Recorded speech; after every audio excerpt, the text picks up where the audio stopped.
अस्सलाम वालेकुम। मैं हूं आपका मेज़बान उस्मान कुरैशी। नाज़रीन करम, आपने अक्सर सुना होगा कि मायूसी कुफ़र है, लेकिन हो सकता है कि आप में से कुछ ही लोगों को पता हो कि इसकी वजह क्या है। नाज़रीन करम, मायूसी एक वो बीमारी है जो किसी भी इंसान को दीमक की तरह खा जाती है। ज़्यादातर ये मायूसी किसी भी इंसान के अंदर उस वक़्त आती है जब कोई उसे मायूस करे। आज हमारे मुल्क का बच्चा इसी वजह से मायूस है कि हमें पूरे मंसूबे के तहत मायूस किया जाता है। हर वक्त हमें कहा जाता है कि हमारा मुल्क कुछ भी नहीं है, हमारा मुल्क कुछ भी नहीं कर सकता, हम एक जाहिल कौम हैं, दुनिया हमारे से बहुत आगे निकल चुकी है, हम दुनिया का मुकाबला नहीं कर सकते। नाज़रीन इकराम, बज़ाहिर तो आप इन बातों को कभी भी कबूल करने वाले नहीं होंगे, लेकिन नाज़रीन इकराम, जब ये बातें हर रोज़ हर वक्त आपके सामने की जाएँ तो आप खुद सोच लें कि क्या आप पर इन बातों का कोई असर नहीं होगा, और जो असर होगा वही मायूसी होगी।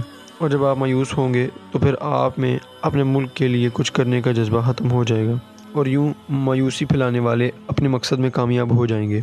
नाज़रीन इकराम, क्या हम इतने कमज़ोर हैं कि किसी की बातों में आकर होशो हवास खो दें? कोई आपके सामने मायूसी की बात करे तो आप उससे रोकें और कहें कि नहीं, ऐसा कुछ नहीं है, ख़ज़ां के बाद हमेशा बहार होती है। नाज़रीन इकराम, ये तो वो मायूसी थी जो इज्तिमाई तौर पर हमारे अंदर आ चुकी हुई है।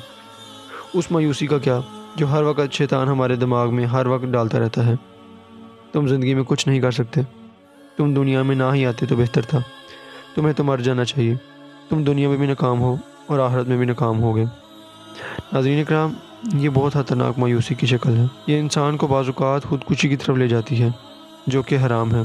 जो शख्स शैतान के गलबे में आकर मायूस हो जाता है, वो फिर सिर्फ़ और सिर्फ एक गोश्त के टुकड़े की मानंद दुनिया पर एक बोझ होता है।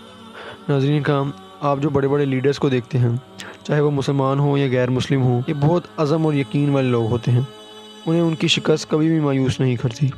ये शिकस्त से बहुत कुछ सीखते हैं और आगे बढ़ते हैं, और फ़तह इनका मुकद्दर बन जाती है। नाज़रीन इकराम, बाज़ औक़ात शिकस्त में आपकी फ़तह छुपी होती है। बाज़ औक़ात अल्लाह आपको शिकस्त से दो चार करता है और देखता है कि ये कितना मजबूत है, और क्या इसमें इतनी सख्त है कि ये शिकस्त बहादुरी से तस्लीम करें।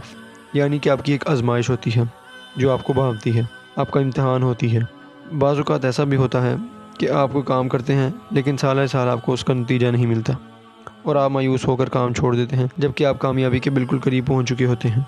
जो लोग दुनिया के लिए कुछ करते हैं या जो लोग दुनिया के लिए कुछ कर गुजरे हैं, उनकी आप तारीफ़ पढ़ लें, आपको खुद मालूम हो जाएगा कि वो कितने मजबूत लोग थे, कितने अज़्म व यकीन वाले लोग थे। मायूस इंसान एक कमज़ोर इंसान होता है और इसकी मुआशरे में कोई हैसियत नहीं होती, इसलिए ये इसे बुराई की तरफ भी ले जाती है, बाज़ औक़ात ये इसे कुफ़र की तरफ भी ले जाती है।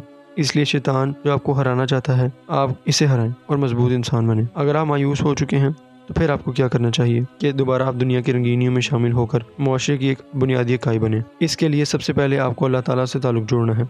आप 5 वक्त की नमाज़ पाबंदी से अदा करें। उसके अलावा आप दिन में कम अज़ कम कुरान पाक की 5 आयतें तर्जुमे के साथ पढ़ें। आप अपने अंदर फ़र्क महसूस करेंगे। इसके अलावा एक बहुत अहम बात, आप अपने आप को हर वक्त किसी न किसी काम में मसरूफ़ रखें। हर वक्त कोई ना कोई काम तलाश करें, क्योंकि खाली दिमाग शैतान की दुकान होती है। इसके अलावा मोबाइल फ़ोन और टेलीविज़न से रुजू कम से कम कर दें और किसी अच्छे काम में इस्तेमाल करें और बेहतरीन ज़िंदगी गुजारें। आखिर पर एक शेर जाते हुए कहूँगा, जो यकीन की राह पे चल दिए उन्हें मंजिलों ने पनाह दी, जो यकीन की राह पे चल दिए उन्हें मंजिलों ने पनाह दी, जिन्हें वसवसों ने डरा दिया वो कदम कदम पे बहक गए। शुक्रिया।